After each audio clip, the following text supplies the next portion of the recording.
of normality back there and a permanent solution. The first thing we looked at and said we have to do is make it that A1A is safe. Safe in the sense that it won't wash away if something bad happens, storm-wise, hurricane-wise, whatever. Our solution for that is going to be, as Secretary Wolf mentioned, sheet piling. Steel sheet piling from 18th Street.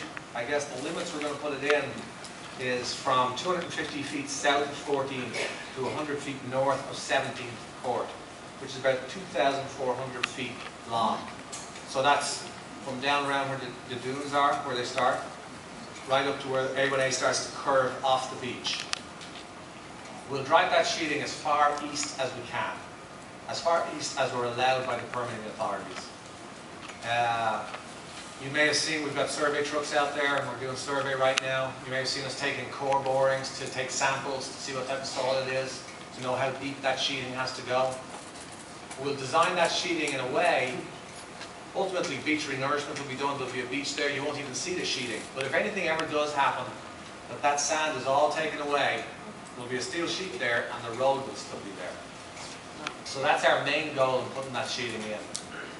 It will be temporary to start with, temporary in the sense we won't have a permanent cap on it. It won't be built in that sense, but it will be permanent to be temporary. That allows us to do it really quick. That means we can start calling contractors real soon. And we hope you'll start to see sheeting being driven the last week or so in January, first week in February. So you'll start to see that work then. That's when people will start pulling out those barriers out of the water. That gives us a solution that we feel safe. A1A isn't going to go away anywhere anytime soon. It'll be protected from any further erosion. As part of that temporary project, the county will place sand behind the sheeting. So it comes up to the level of the sheeting and the sheeting will basically disappear. We've already started working on what the permanent job might be, permanent project. And we've just brought these boards. They're purely just an example of what could happen, not to say any decisions will be made at all. To do any project, there's a few key things you've got to have. You've got to have a schedule, you've got to know what you want to build, you've got to have the money. And we've done this project out of order a little bit. We've got the money. That's a key thing. And we've got the money next year, next fiscal year. So we have to spend it before June of next year, and we will. So you can be guaranteed we're going to have a solution by then and go forward. So we have that. That's the main thing to secure it, secured. We have to know what we want to build. So we're working really closely with the city, with the county, with you on what that road should look like. A major decision is how many lanes should be on the road. We have been looking at the traffic, we've been looking at the traffic numbers, we've been looking at the traffic patterns on A1A. A1A isn't like other roads we have where there's a big peak in the morning when people are going to work at 7 o'clock to 9 o'clock and the lanes are full. And then in the evening when people are coming home. There's lots of traffic, but it's spread throughout the day. We've looked at what will happen if we reduce the lanes. Some traffic will divert, but we feel that's a manageable situation if that's what people want. So you have the ability to reduce it to one lane in each direction and a turn lane. We definitely recommend putting a turn lane in, so there's 3 lanes there. It allows the residents to turn in and come out of the way. From then you have options. Is there parking on each side? Is there parking on one side? Or no parking? That's a decision point that has to be made. If it's reduced from its existing number of lanes, one of the benefits of that is it frees up space.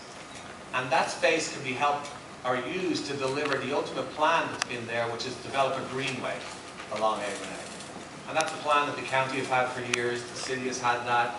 It's in the priority list, it's currently unfunded. However, this may be a great opportunity where we have a funded project, we're going to be rebuilding. Could the greenway be done at the same time? If there's space there, maybe they could achieve the goals of the greenway. So that's something we're looking at. Could we accomplish with the city a greenway project in coordination with our job in the same time frame? That would probably start somewhere at Sunrise and run to the north end of the project where A1A curves off the beach. That's a decision point. You kind of have to balance with that space you could gain from reducing the lanes, can you build a greenway?